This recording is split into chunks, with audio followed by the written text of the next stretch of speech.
Hello, And welcome. to Being with a Purpose. So today we have three guests instead of just two because it's a topic that needs more people to talk about it. So please introduce yourselves. Let's go first with Andy, please. Hi, a pleasure to be here. I'm Andy Andres, and we'll be talking about sex education. Okay, so now please Sara Calero, introduce yourself. Hi, I'm Sara de Calero. I'm from Rex, exactly like my other partners, and my pronouns are she, her. And now please Felipe, introduce yourself. Hi, my name is Felipe Torres, and I'm going to talk about sex education today. Okay, Well, so as other guests said, we are gonna talk about sex education. Luis, what is the age that you think like sex education should be for teenagers, kids, yeah. out? For humans Yeah. in general. Yeah. So the age, I think that we humans, or well, people should be introduced to the sexual education. Would be like, for example, like an age like you already know what's happening, but you are not dumb. You are not like, for example, I think it will be like, um, I will seventh grade. Like seventh grade is it's a grade. I mean it's you are starting your new step because you are coming from elementary school to seventh grade. Like it's a big change, and I mean that's a great age. I mean you're like what we were like what 12, 13 I in think so. seventh grade. Yeah. So I think that's the age. Okay, so Andy, I saw you wanted to say something while Luis was Yeah. talking. Thanks. Well, I actually think that first, like for starters, sexual education is not only to teach kids how sexual intercourse is and how to protect themselves. Sexual education uh, it covers a whole lot more about human identification, like your sexual orientation, your sexual identity, to know about your body, to protect yourself and everything. So sexual education actually like it can also be taught in school, but it's also a big part of your house, of like what your parents teach you. So actually, you can be covering the topic since you are a child, like maybe 3 years old, because it all starts with questions like, why do I have a penis, and why does my sister doesn't have one, or where do babies come from, or so like when you ask your mom, so I was in your tummy and then I went out. It's more simple. It's a kid's curiosity, but it's how they start to recognize themselves, like the difference between each sex. Like kids, like boys, men tend to have penises, and women tend to have vagina, vulva, and everything else. So that's how a kid starts to learn about himself or herself. Okay, so Sarah, tell us. I think that we should start teaching since sex education since we are kids, because I think it's important to teach the kids about themselves, like about recognize their own bodies, because it's proof by studies that most of the sexual abuse against kids is because they don't know the names of their parts. So I think it's important to teach our kids about themselves, about their knowledge, their personal knowledge, since they are little. Normalizing the words, calling the parts by the actual words, which are penises, or vagina, vulva, etc. I think it's important to teach them that since they are child. Yes. What about you, Felipe? What can you tell us about this topic? Well, I think this topic is very important because in Mexico, every day young people have protect sex without information, and this causes pregnancies for women who are not yet prepared.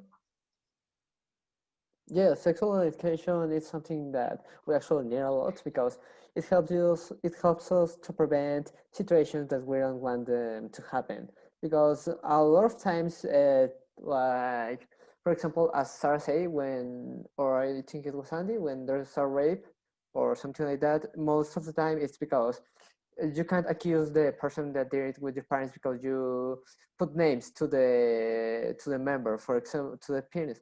Because sometimes here in Mexico it's pretty common, like saying, "Oh, mi pajarito," pipi, and things like that. We don't use the actual name for the parts of our body, and yeah, that's actually a huge problem because it's certain times it's like even uncomfortable to say how it's actually called, and that's something dumb because it's supposed we should call them by their names.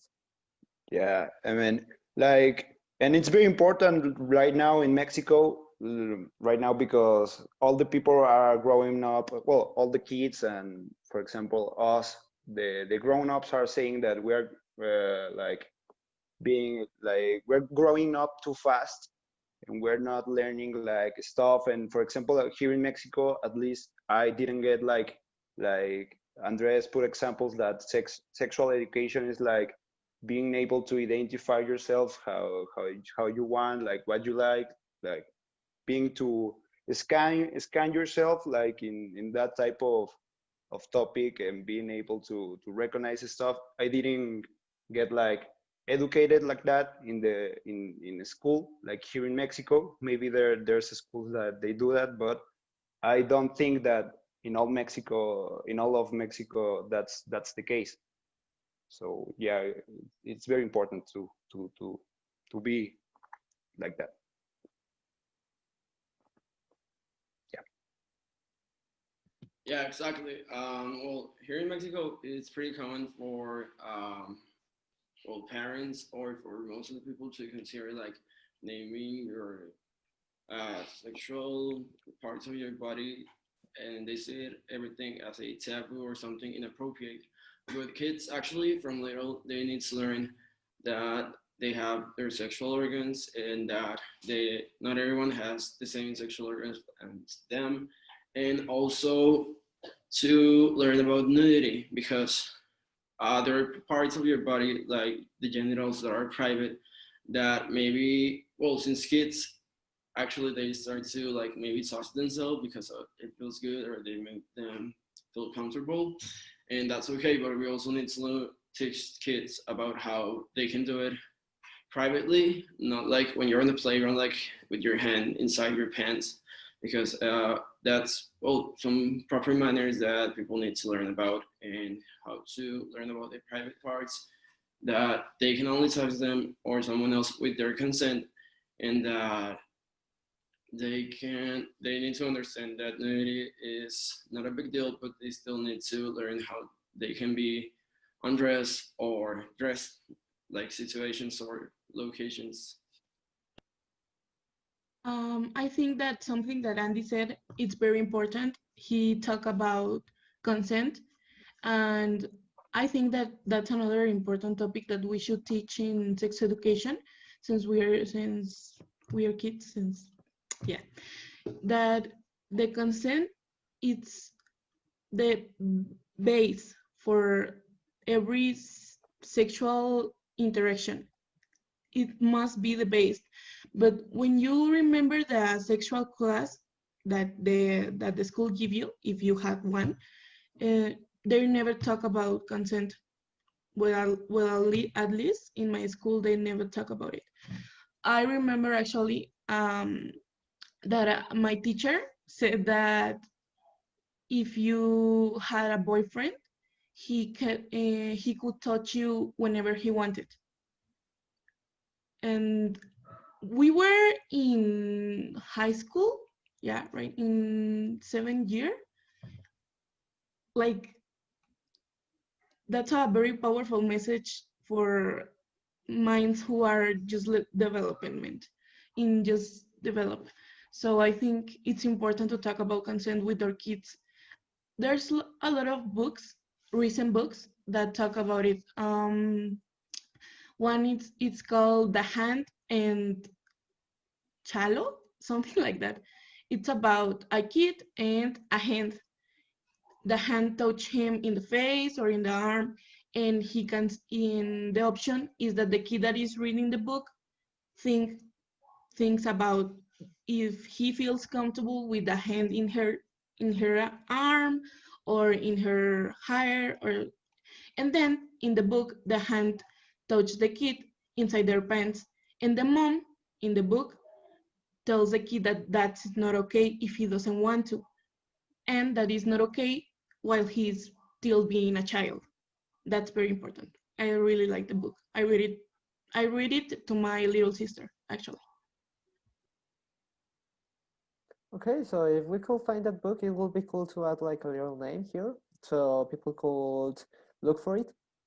Um, so yeah, as we say, sexual education is something that we need since we are pretty young. But with this, it's a great responsibility too, because you can give an aggressive sexual education. You need to be like liked when you are a child, because sometimes if you are too aggressive while teaching kids when they are pretty young, you could put ideas in their minds that they aren't like comfort with that, because you can say, yeah, it's okay, like as Andres said, that we should know how we identify ourselves since we're young, but sometimes this could be affected a lot for a bad sexual education, because someone can come and say, oh, you're a girl, like being too going to the point directly, and that's what like there's in that correct sexual education. That's why we need like sexual educations while we are still kids. Yeah, you made a pretty good point. Like, for example, something I liked when Sarah introduced herself, she said her pronouns. And that's something that actually sexual education covers too. Your pronouns. People need to understand that your your sex is different than your gender, because gender is some social type of constructivity, because it's not something that comes with biology or anything like gender roles or your gender, well, your how do you identify yourself. It's just something apart from what your sex is. And something that kids need to learn is that it's okay. Like, well, you were born as a boy because you were born with a penis, like as a male, or you were born as a girl because you were born with a vagina as a woman, as a female. But they need to understand that it's okay if they feel uh, different. And of course, you don't have to be aggressive. Like, there is certain age to teach any kind of stuff, because like somehow when a kid is little, maybe you could ask like, why do animals have cells and we don't? Or why do I have a penis and girls don't? And that's pretty simple. You just have to explain them like basic stuff, nothing too, let's say, Too with too big. much information. It has to be simple for them to understand. When they grow older, it could be easier. Like when, I don't know, from 5 to 8 years old, you can start talking to them about how babies are made. Not totally, but like you need cell from a man, like the sperm, or cell from a woman, like the egg, and that joins them, and the woman becomes pregnant. Because, like, of course, you may not talk to them like superiorly about what is sexual intercourse, but you can start talking to them little by little, um, depending on how mature they are and on their age, just because for them to be informed of every situation, and that keeps going while they grow up. Yeah, I think it's very important, like for example, I don't know if I personally don't know if sexual education like treats this topic, but to be respectful with the people that for example, like Andres said, like have a different gender and stuff like that. Like, so I think sexual education it could like touch that topic because there are people like, for example, that doesn't have like empathy for people uh, different than them, and it would be very nice to have like, as I already said, empathy and being able to like Sarah said, like her pronouns, like maybe learn about it and stuff like that. That would be nice. Yeah, no, it's like we said, it's actually a problem. This about how we are a closed-minded society sometimes with people that identify with another gender because we're like that isn't normal. Okay, like we have these old ideas that there isn't like the correct thing, and that's a problem. Or that we don't have a correct sexual education. We aren't educated to understand that, and that's like a problem you could say to homophobic people and people that has like a problem without having an actual reason to have it with people with another gender identification. Yeah. Um, I think that the normalization of the respect is it should be a base of the class, sexual education class, because also we are not well informed. For example, I know all these things because my dad is as being part of the LGBT. Sorry, I don't remember um, the complete letters. Has been part because he's a doctor in a special area of ETS uh, and is very full of queer people. So he teach me since I was a kid that I should respect everybody. They normalized everything in my house. Well, not in my house, but with my dad. Um, they normalize the pronouns, the identification, the different, just being different. But also, I think it's important to teach our kids that if a girl doesn't like to play with dolls or dress pink, that doesn't mean she should be identified as a boy. That just means she just likes other things, and it's okay. And that doesn't mean anything, because it's important to start breaking the gender roles with our kids, because that could confuse them in the future and make them hard to find who they are.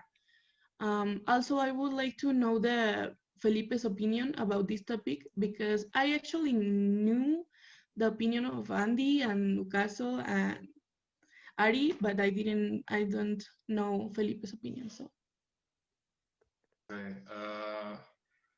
Okay. Like the Calero says, it's important to the children learn and know how their bodies. I think the idea of implementing a class on sex education will help a lot, and we will break that taboo to make it a better way to prevent problems. I think that starting in middle school and starting to give that class could be correct, because children are getting out to their bodies, and what better way to educate their thinking. And also with something that said Tecalero, we need to break the gender roles. That's right.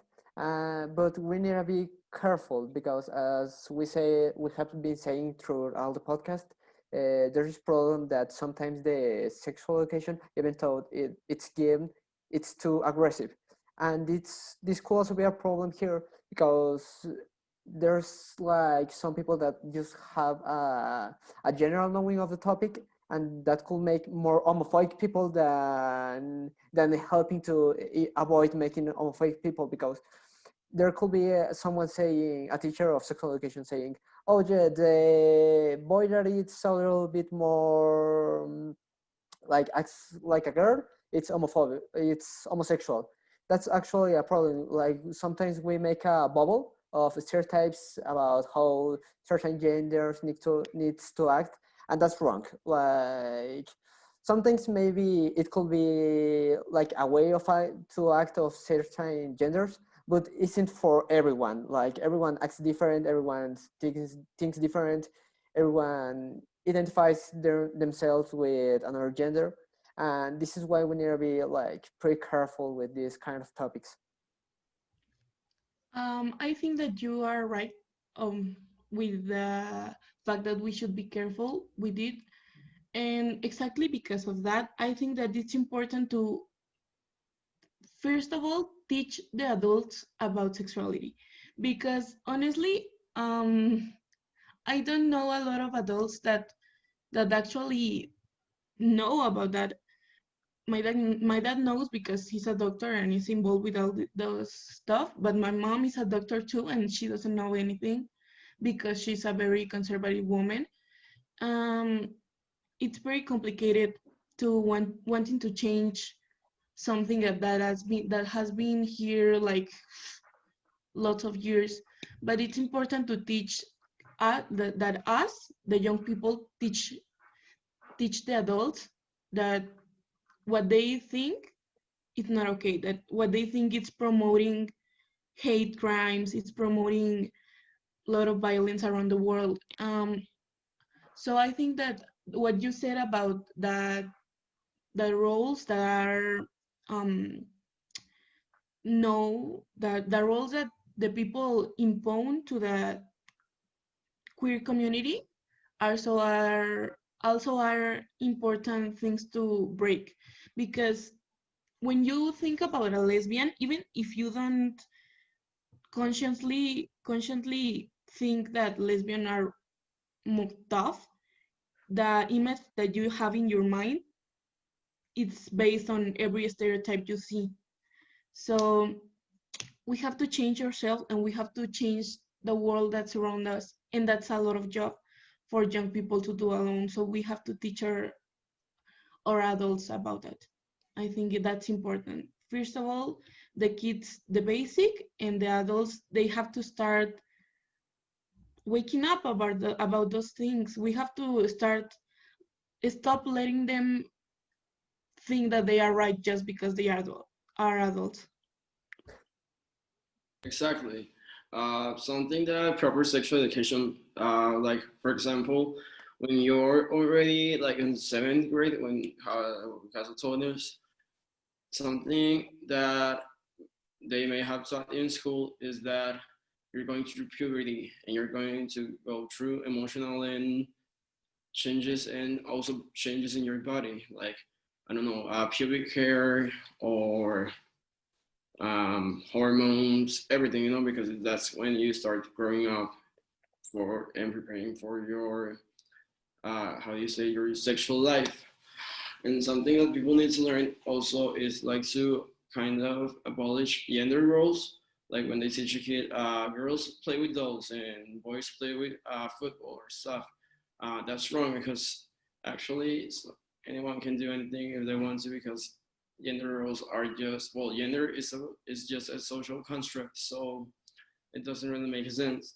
And also when they teach you about sexual intercourse and keeping yourself safe from like STDs and everything, they also need to make it inclusive, because most of the time, like when I was on, I think 7th, 8th grade, there were the first school one like person from the government to talk about sexual education, but they were only talking about heterosexual intercourse. And oh, for example, homosexual, well, between men and men, they can they also have to use condoms to protect themselves from an STD, just like with men and women.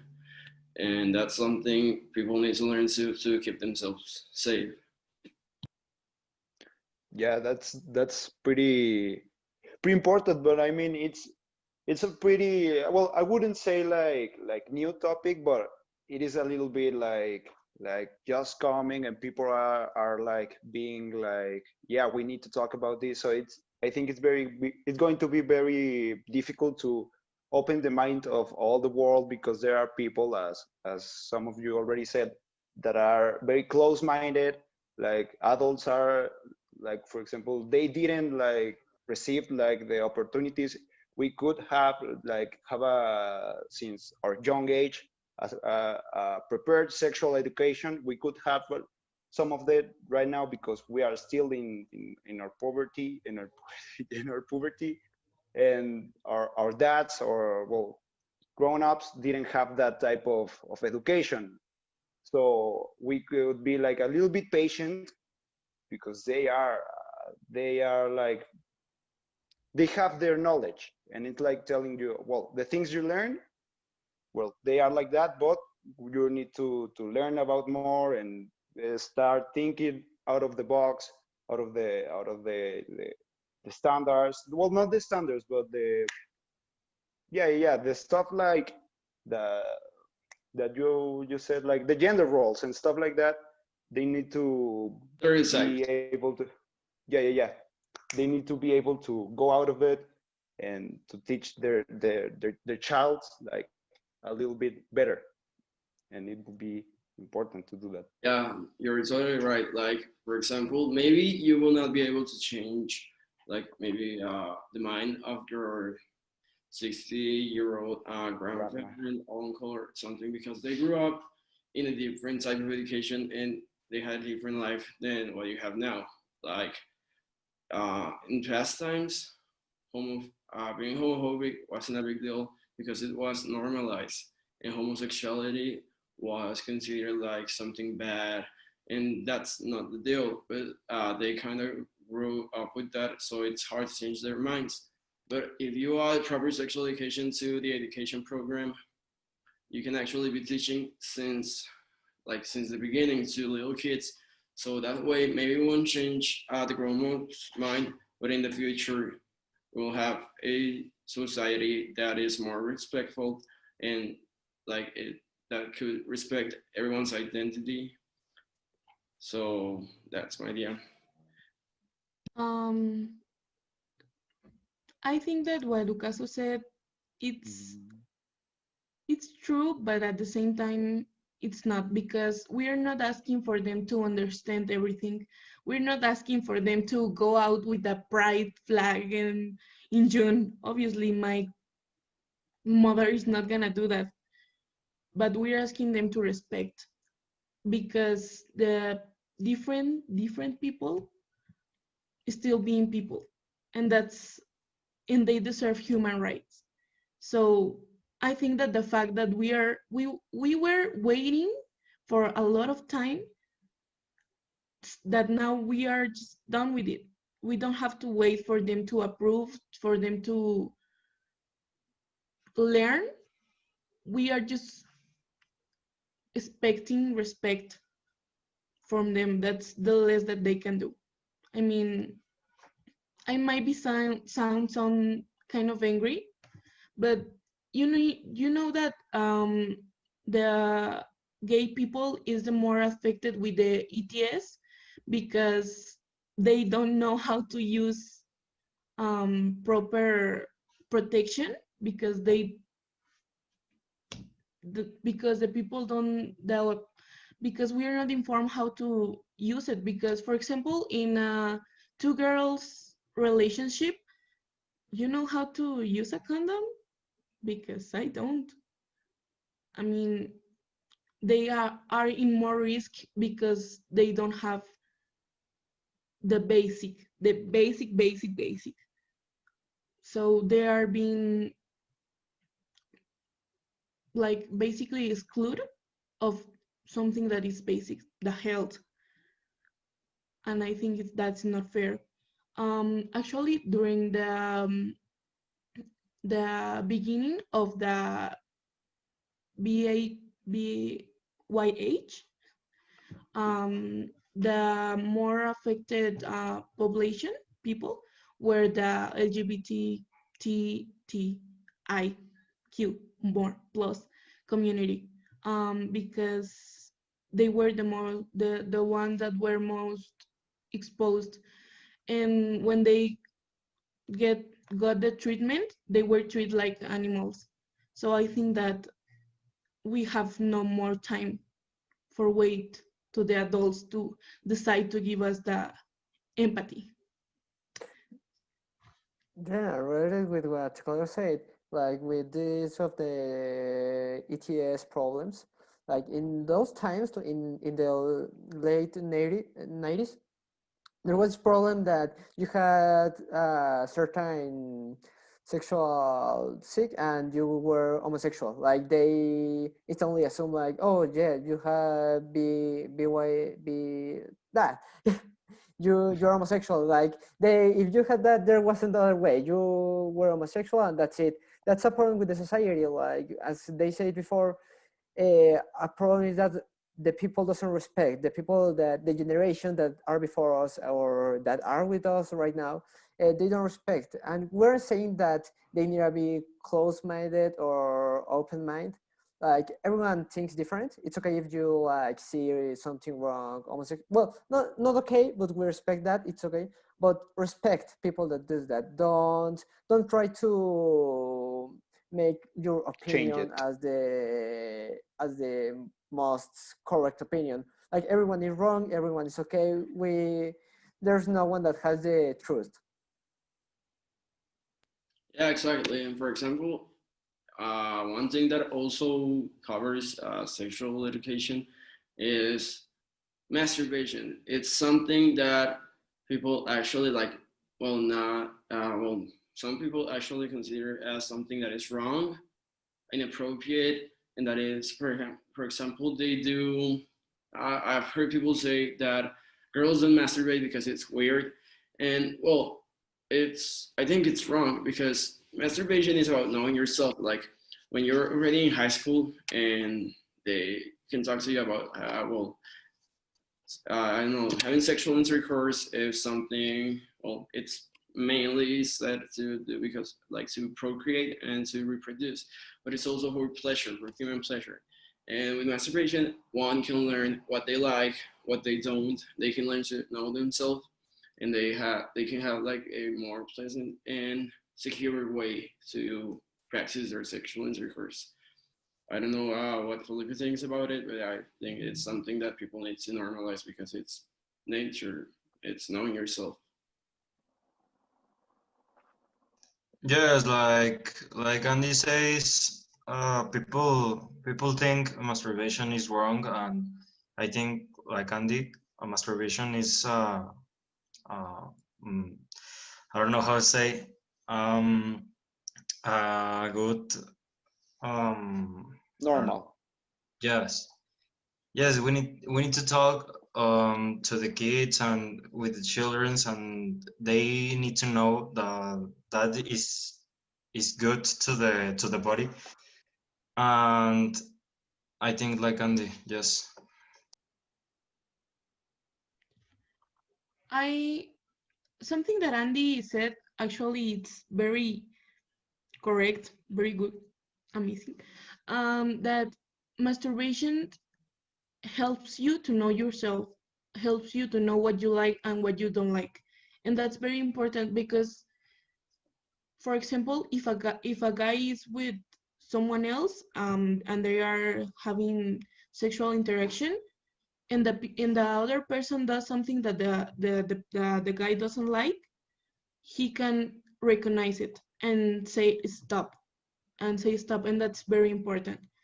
That we we have to learn to know what we like. We have to learn what our body likes. We have to learn to know ourselves, because that influence, I don't know how to say it, that has a big role in consent. And I think the normalization of masturbation in general for women and men and other genders are must be very normalized, because actually the male masturbation is very normalized in a way, but in a way that is since it seems like something um something, it seems like something aggressively or something very sexual all the time, very like something that you talk with your friends but you don't take it seriously. You know what I mean? Something like that. And it should be normalized, like something that, ah, yeah, I do that, it's okay. And if you Yeah, have some doubt of something, you could talk with someone openly. yes, that's true. And making like a little pause with this related to this before continuing with the sexual education thing about the male masturbation. Also, being healthy for like your mental health and other things, it actually helps to like avoid having cancer. It helps to reduce the probabilities of having cancer. So it actually helps in a mental and in a healthy way. Exactly, and like you and Sarah said, well, it's actually healthy. It helps you, and actually, the pleasure and the stimulation, the self-stimulation, helps you to clear your mind sometimes. And well, as Sarah also said, it's like if you know yourself, you can tell someone, like if you're in a relationship or only having sexual intercourse with someone else, you can tell them what you like and what you don't. And like people just need to know that it's okay if someone masturbates, and it's also okay if they don't. But it's anyone's choice, and it cannot be judged. And something that sexual education also covers is knowing how like to be in a healthy relationship, because something that Sarah said is about consent, and also that you can learn that from sexual education, how to be in a healthy relationship or how to get away from a healthy one, because doesn't matter if it's your wife, your husband, or whatever it is, you still need their consent, because if they don't want to, then they don't have to. And that's something that people also need to learn to prepare from abusive relationships and to value themselves, you know, to stop abuse, to prevent it. And they need to value themselves. They need to feel autonomy over their bodies. Yeah. So the thing that Sarah said, that masturbation is like something very important to consent. I didn't think about it like right now, that it's very logical. I mean, for men is, I wouldn't say like pretty easy, but it's pretty like uh pretty normalized, and also pretty uh like simple. It's simple. I mean, with men it's simple, but with women they need to like get like to know each other more and stuff like that, because it's different, or it's like difficult to a woman to identify like what they like and no, and they don't like in in sexual intercourse. And for example, if the man is doing something that they don't like, and we like, I mean, I know that I'm saying like what Sarah said, but it's something very true, that it's very important for a woman to be able to say to the man, hey, I don't like this, because you already learned it, like because you already know yourself and stuff like that, right?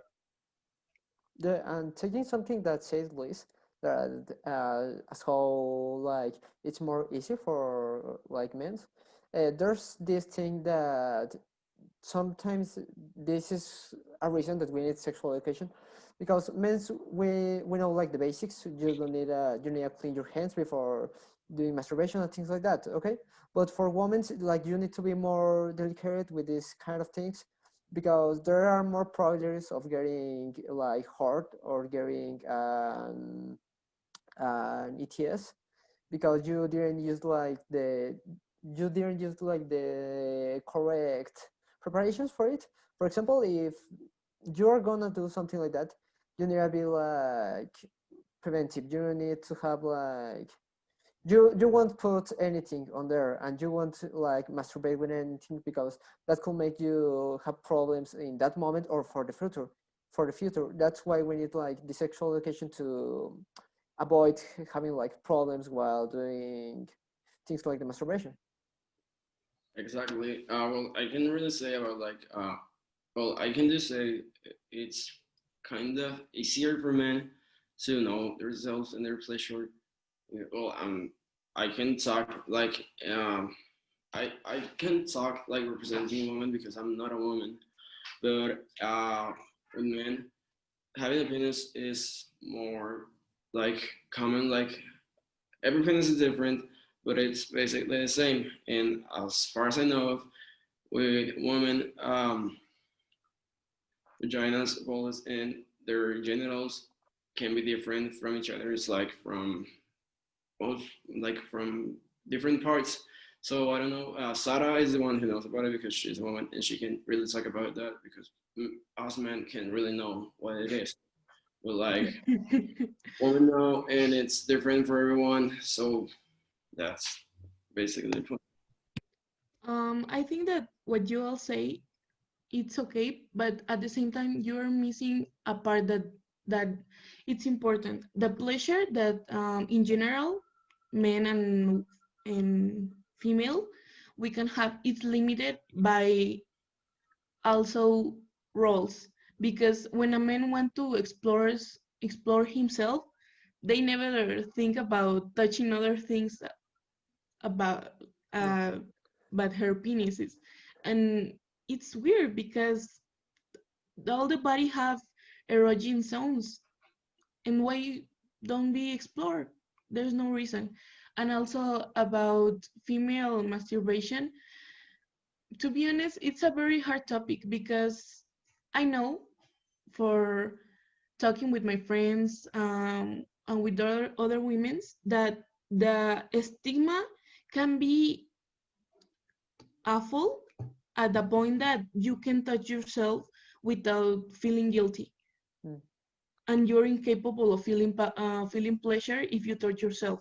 It's very hard.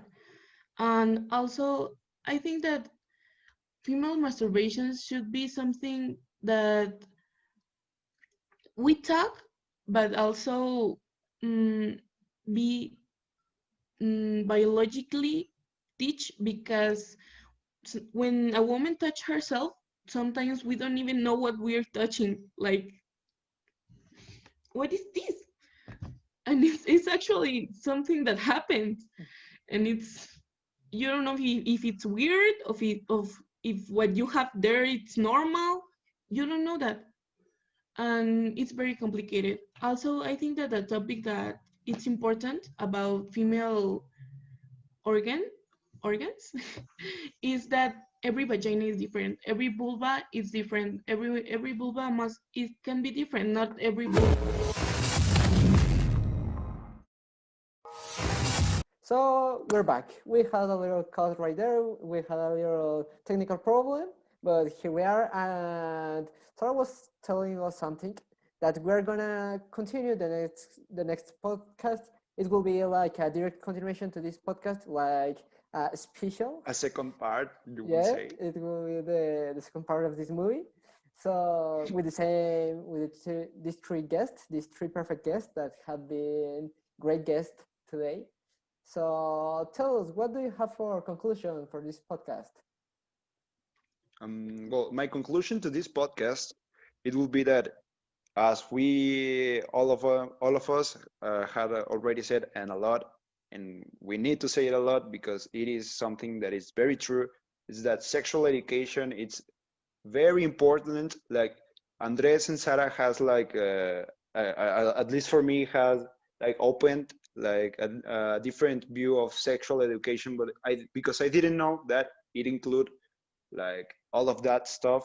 I mean, it has a little bit of logic. It makes sense, but I didn't knew, and right now I know, and I hope that if you didn't know, like watching do these two like Sarah and Andres like talk about it, I hope that you like enlighten yourself, like you gather like new stuff and stuff like that. So yeah, that's my conclusion. Yeah, like well, for conclusion, I just think that sexual education is something very important, and as my people might not know, it covers a lot of topics apart. Like it doesn't cover just sexual intercourse and what an STD is. It covers a lot more about how people can learn to treat people with dignity and respect, knowing their pronouns, their sexual orientation, and everything. It is something very important that has to be implied, like in the education program, since like since I don't know, not, maybe not kindergarten, but elementary school.